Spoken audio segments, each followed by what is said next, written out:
Hello student. आज का अपना टॉपिक है विद्युत क्षेत्र रेखाएं।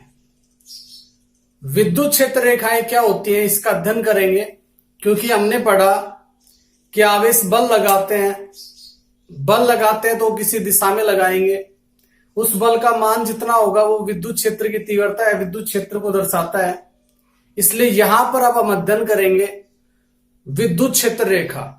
क्योंकि दिशा है वो इंपॉर्टेंट रहती है, इसमें बिना दिशा के हम उसका परिमाण ज्ञात नहीं कर पाएंगे, तो परिमाण ज्ञात करना बहुत जरूरी है।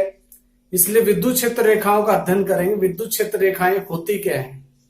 मान लीजिए अपने पास में ये कोई आवेश है यहां पर, और ये आवेश ने अपने चारों ओर एक प्रकार का चित्र बना रखा है, अपने चारों ओर ये चित्र बना के बैठा है।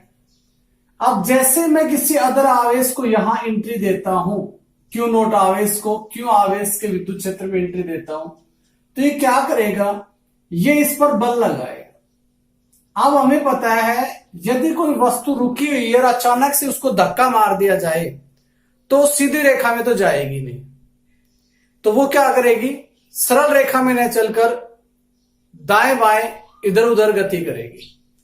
तो यहां पर जैसे ये गति करता है तो हम गति करेगा तो उस पर हम एक रेखा खींचेंगे। मान लीजिए इसको यहां रखा मैंने और रखते इसके ऊपर बल लगा जिससे गति करता है, जिस दिशा में गति करता है उस पर मैं एक रेखा खींचूंगा। ये रेखा ही क्या कहलाएगी, विद्युत क्षेत्र रेखा। इससे हम विद्युत क्षेत्र रेखा कहेंगे। विद्युत क्षेत्र रेखा में क्या होता है कि मान लीजिए अपने पास में कोई एकांक धनावेश है क्यू नॉट, और इस एकांक धनावेश को मैं स्वतंत्र रूप से इस क्यू आवेश के विद्युत क्षेत्र में छोड़ता हूं, तो यह जिस भी मार्ग का अनुसरण करेगा उस पर एक रेखा खींचूंगा। जैसे मैंने इसको उठाया क्यू नॉट को और यहां ड्रॉप किया तो ये क्या करेगा, इस मार्ग का अनुसरण किया इसने।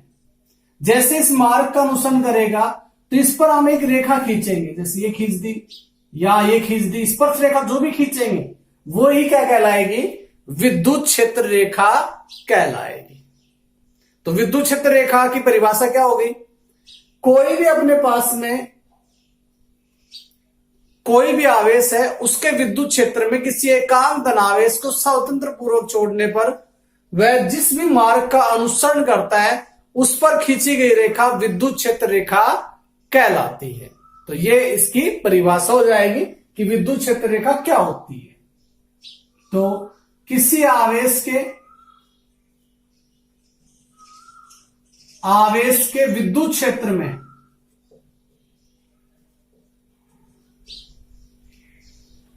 एकांक धनावेश को, एकांक आवेश भी कह सकते हैं, धनावेश भी कह सकते हैं, आवेश को स्वतंत्र छोड़ने पर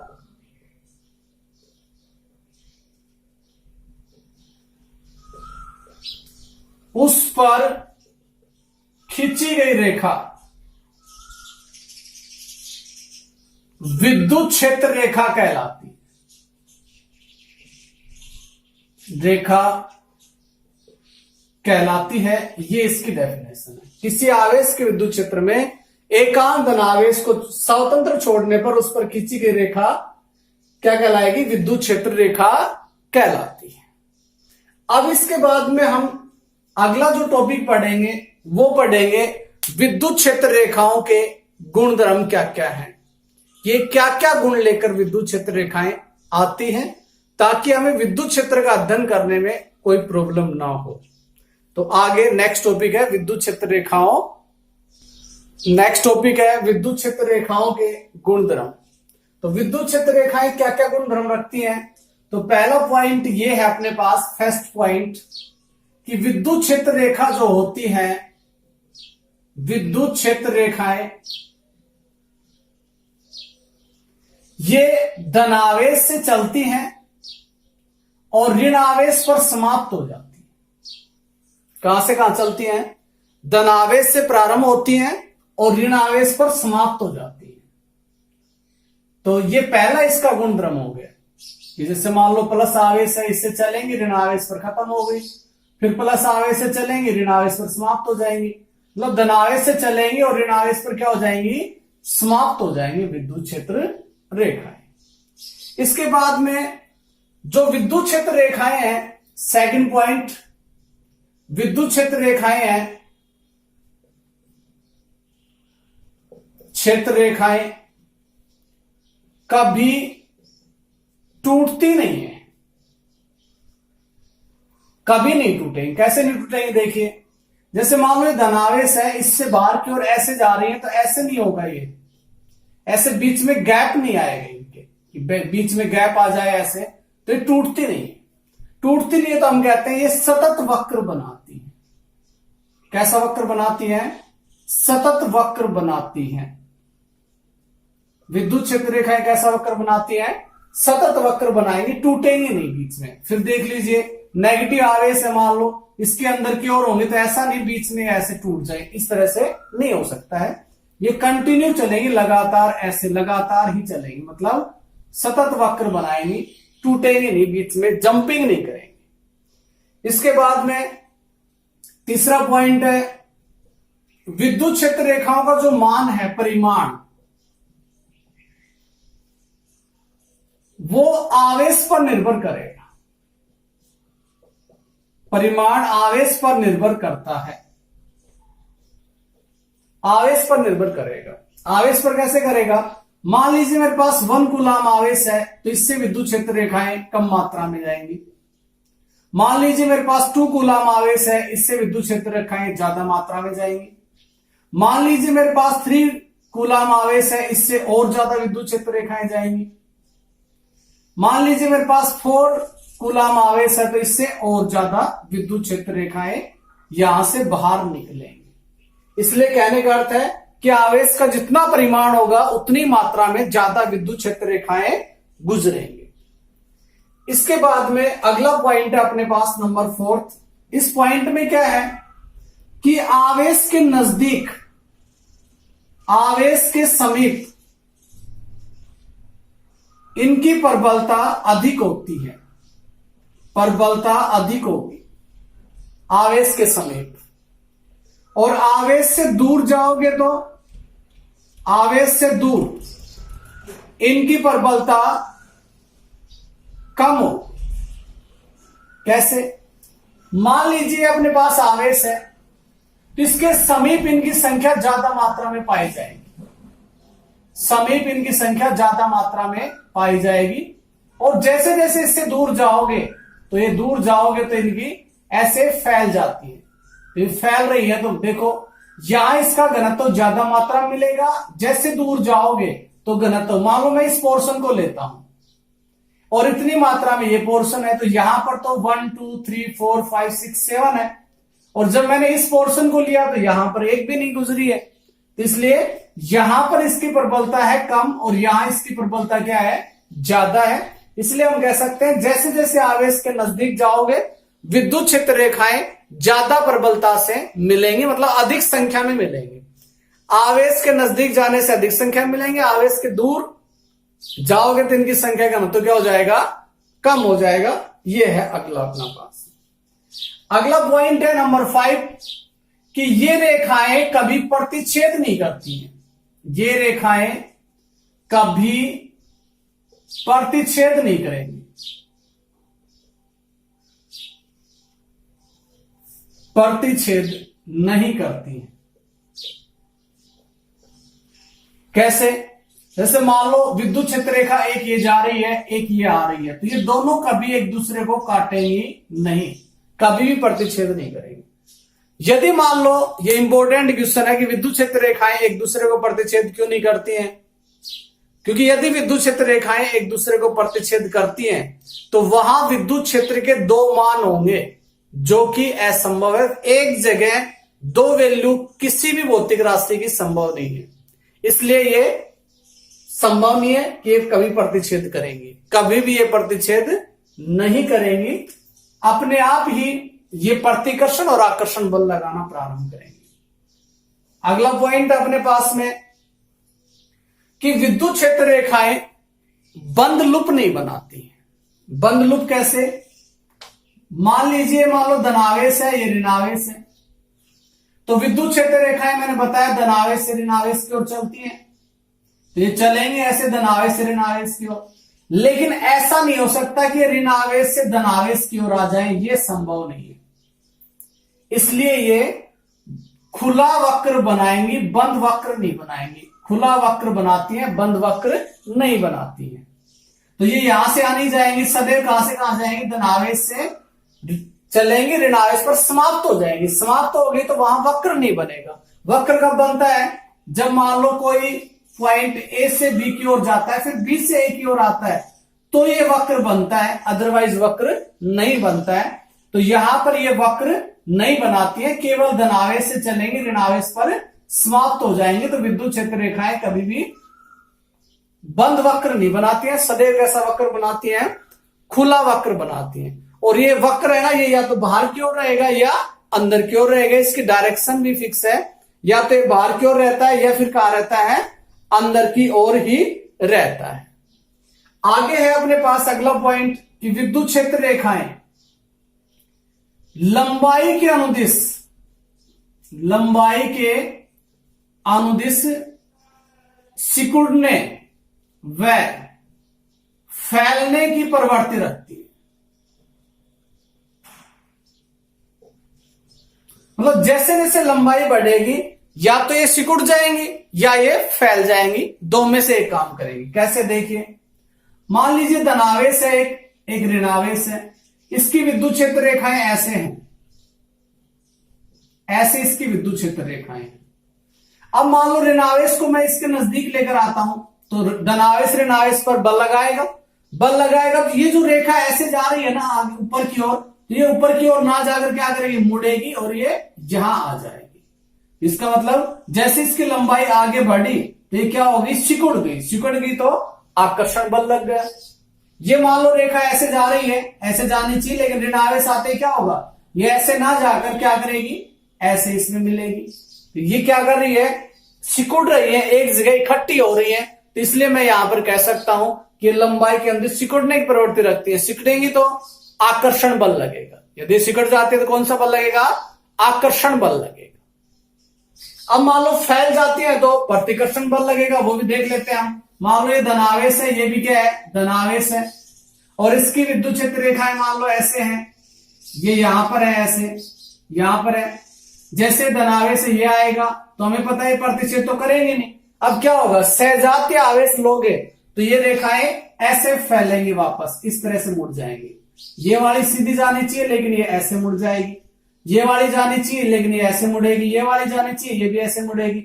मतलब सभी रेखाएं क्या होंगी, मुड़ जाएंगी और फैलेंगी। तो इसका अर्थ क्या हो गया कि इनमें कैसा गुण होता है, प्रतिकर्षण का गुण होता है। आगे अपने पास में है, आगे नेक्स्ट देखते हैं अगला पॉइंट है विद्युत क्षेत्र रेखाएं जो होती हैं वो किसी भी चालक सतह के सदैव लंबवत भार की ओर होती हैं। चालक सतह है वो कहलाती है समविभव पृष्ठ, तो उसके सदैव कैसे होती हैं, भार की ओर लंबवत निकलती हैं ऐसी विद्युत क्षेत्र रेखाएं। कोई भी चालक सतह है उससे कैसे निकलेंगी, भार की ओर लंबवत, सदैव लंबवत भार की ओर निकलती हैं। ये अगला पॉइंट अपना। अब हम बात करेंगे कि विद्युत क्षेत्र रेखाएं खींचेंगे कैसे। मान लो अपने पास आवेश है तो उनकी किस प्रकार से विद्युत क्षेत्र रेखाएं खींची जा सकती हैं, उसके बारे में अध्ययन करेंगे किस प्रकार से है। तो देखिए, पहला अपने पास पहले हम देखेंगे धनावेश के कारण देखेंगे। तो मान लो धनावेश है, उसकी विद्युत क्षेत्र रेखाएं हमने कल भी पढ़ी थी, तो वो इस प्रकार से थी। धनावेश की विद्युत क्षेत्र रेखाएं ऐसे खींची जाएंगी। ये धनावेश की हो गई। धनावेश है तो मतलब Q का मान 0 से बड़ा है, पहला पॉइंट। दूसरा अपने पास में आता है ऋणावेश। तो ऋणावेश की विद्युत क्षेत्र रेखाएं हैं वो त्रिज्यतः अंदर की ओर होती हैं, धनावेश की त्रिज्यतः बाहर की ओर होती हैं। तो ये इसकी ऋणावेश की विद्युत क्षेत्र रेखाएं हम इस तरह से खींचेंगे। इसके बाद मान लो थर्ड पॉइंट में लेता हूं, तो उसमें मान लो सहजातीय आवेश आगे, दोनों प्लस प्लस भी हो सकते हैं, दोनों माइनस माइनस भी हो सकते हैं। तो सहजातीय आवेश आगे तो ये ऐसे फैलेंगे, यहां पर ऐसे जाएंगे नहीं, इस तरह से फैलती है, ये प्रतिच्छेद कर नहीं सकती है, ऐसे फैलेंगे विद्युत क्षेत्र रेखाएं। ये सहजातीय आवेशों की विद्युत क्षेत्र रेखाएं हैं, इस प्रकार से फैल जाती हैं ये। तो ये अपने पास सहजातीय होगा, जिनकी किस प्रकार से फैलती हैं। ऋण आवेश लोगे तो इनकी डायरेक्शन सिर्फ कहां लग जाएगी, अंदर की ओर लग जाएगी, बाकी एज इट इज रहने वाला है। इसके बाद नंबर 4 पॉइंट पर मैं बात करता हूं विजातीय आवेशों की। ये तो सहजातीय, ये तो एकल आवेश है, स्टार्टिंग में थे एकल आवेश। एकल आवेश कैसा था, एक पॉजिटिव था एक नेगेटिव था। अब सहजातीय आवेश आ गए, सहजातीय आवेश है। इसके बाद में अपने पास में है वो है विजातीय आवेश। विजातीय आवेशों के आएंगे, विजातीय में एक प्लस होगा और एक क्या होगा, माइनस। मान लो ये प्लस है, ये क्या है, माइनस। तो ये यहां से यहां चलेगी प्लस से माइनस की ओर, यहां से यहां चलेगी प्लस से माइनस की ओर, फिर ये चलेगी प्लस से माइनस की ओर, और ये यहां जाएगी, यहां पर चली जाएंगी। यहां से देखेंगे तो ऐसे चलेंगी। इसमें एंट्री करने वाली है, कुछ रेखाएं मैं दिखा देता हूं, ये एंट्री कर रहे हैं। तो ये आएंगे विजातीय, क्योंकि विजातीय में सिकुड़ रही है लंबाई के अंदिश, तो आकर्षण का गुण आ गया। सहजातीय में क्या हो रही है, फैल रही है, तो यहां पर कौन सा गुण आ जाता है, प्रतिकर्षण का गुण आ जाता है। तो ऐसे बोर्ड में पूछा गया क्वेश्चन कि क्यू नोट का मान 0 से बड़ा है तो इसकी विद्युत क्षेत्र रेखाएं खींचिए, क्यू का मान 0 से छोटा है तो उसकी विद्युत क्षेत्र रेखाएं खींचिए, सहजातीय आवेशों की विद्युत क्षेत्र रेखाएं खींचिए, विजातीय आवेशों की विद्युत क्षेत्र रेखाएं खींचिए। ऐसे क्वेश्चन इसमें आते हैं। अब हम नेक्स्ट देखेंगे। नेक्स्ट में अपने पास ये है कि मान लीजिए अपने पास विद्युत क्षेत्र है, वो एक सदिश राशि है, और विद्युत क्षेत्र कोई भौतिक राशि है तो उसके पास दो चीजें हैं, परिमाण भी है और दिशा भी है। तो हम परिमाण और दिशा के आधार पर भी विद्युत क्षेत्र को दो भागों में बांटते हैं। एक है एक समान विद्युत क्षेत्र और एक है असमान विद्युत क्षेत्र। तो देखिए यहां पर विद्युत क्षेत्र को दिशा के आधार पर, दिशा और परिमाण के आधार पर, दिशा व परिमाण के आधार पर दो भागों में बांटते हैं, भागों में बांटा जाता है। पहला है एक समान विद्युत क्षेत्र, दूसरा है असमान, ये काम आएंगे आगे अपने, असमान विद्युत क्षेत्र। एक समान विद्युत क्षेत्र में क्या होगा, परिमाण और दिशा दोनों नियत रहेंगे, चेंज नहीं होंगे किसी भी जगह। तो एक समान विद्युत क्षेत्र में क्या है अपने पास में, एक समान विद्युत क्षेत्र में क्या होगा, ये जो लाइनें हैं इन सभी लाइनों के बीच की दूरी समान होगी और इनकी दिशा एक ही होगी। जैसे देख रहे हो तीर के निशान एक ही दिशा में जा रहे हैं, इनकी बीच की दूरी भी नियत रहनी चाहिए। ये नहीं कभी छोटी कभी बड़ी कर दिया तुमने, ऐसा नहीं कर सकते हम, बीच की दूरी। तो ये जो ऐसा बनाओगे तुम, चित्र बनाओगे, तो वो एक समान विद्युत क्षेत्र ई को दर्शाएगा। एक समान क्यों है, क्योंकि इसकी दिशा सभी की एक ही है, परिमाण है वो प्रत्येक जगह, चाहे यहां लगा लो, मान लो ये एक्स पॉइंट है, ये वाई पॉइंट है, ये जेड पॉइंट है, तो ई एक्स का परिमाण एक्स पर, वाई पर और जेड पर तीनों जगह समान रहेगा। तो ये एक समान विद्युत क्षेत्र को दर्शाती है, क्योंकि यहां पर दिशा भी समान है और परिमाण भी समान है। अब बात करते हैं असमान की। तो असमानता दो तरह से आ जाएगी अपने पास में। पहला अपने पास में असमानता आएगी, उसमें परिमाण हम समान ले सकते हैं लेकिन दिशा अलग कर सकते हैं, अलग कर देंगे। दूसरा पॉइंट अपने पास में, मान लो परिमाण हम क्या कर दें, असमान कर दें और दिशा समान कर दें, तो ये अपने पास में आ सकते हैं, परिमाण समान हो दिशा समान न हो, तो ये अपने पास में है, अलग अलग आएंगे। तो देखिए यहां पर परिमाण समान हो तो हम क्या करेंगे, हम इस तरह से बनाएंगे, ये आ गया, दिशा भिन्न भिन्न है, परिमाण समान है यहां पर लेकिन दिशा क्या है, भिन्न भिन्न है। तो ये किसको दर्शा रहा है, ये भी एक असमान विद्युत क्षेत्र को दर्शा रहा है। ये दिशा है, इसकी डायरेक्शन, ठीक है, इसकी डायरेक्शन, मतलब सभी की डायरेक्शन अलग अलग आएगी यहां पर। तो ये अपने पास में है, तो दिशा यहां पर क्या होगी अपने पास में, अलग अलग है, लेकिन परिमाण क्या होगा यहां पर, एक समान रहेगा। ठीक है, अब बात करते हैं परिमाण असमान हो और दिशा समान हो। परिमाण असमान हो, दिशा क्या हो, समान हो, तो हम इसको बनाएंगे ऐसे, इस तरह से, इस तरह से, इस तरह से, ऐसे बनाएंगे। अब इसमें सभी किस दिशा में जा रहे हैं, सभी इसी दिशा में जा रहे हैं। लेकिन यहां पर देखिए, मान लो x पॉइंट है, ये y पॉइंट है, ये z पॉइंट है, तो Ex पर विद्युत क्षेत्र का मान ज्यादा होगा, Ey पर विद्युत क्षेत्र का मान कम होगा, Ez पर सबसे कम हो जाएगा। तो ऐसे हम विद्युत क्षेत्र रेखाओं को दो भागों में बांटते हैं। किसके आधार पर? दिशा और परिमाण के आधार पर। समान विद्युत क्षेत्र रेखाएं, असमान विद्युत क्षेत्र रेखाएं। समान में तो परिमाण और दिशा दोनों समान रहेंगे, तो ये अपने पास था। और असमानता दो तरह से देखी जाती है, मान लो परिमाण समान हो दिशा अलग हो, या फिर परिमाण अलग हो और दिशा समान हो। तो इस प्रकार से हम विद्युत क्षेत्र रेखाओं का अध्ययन कर सकते हैं। आज के लिए इतना ही काफी है। Stay home, stay safe. Thank you.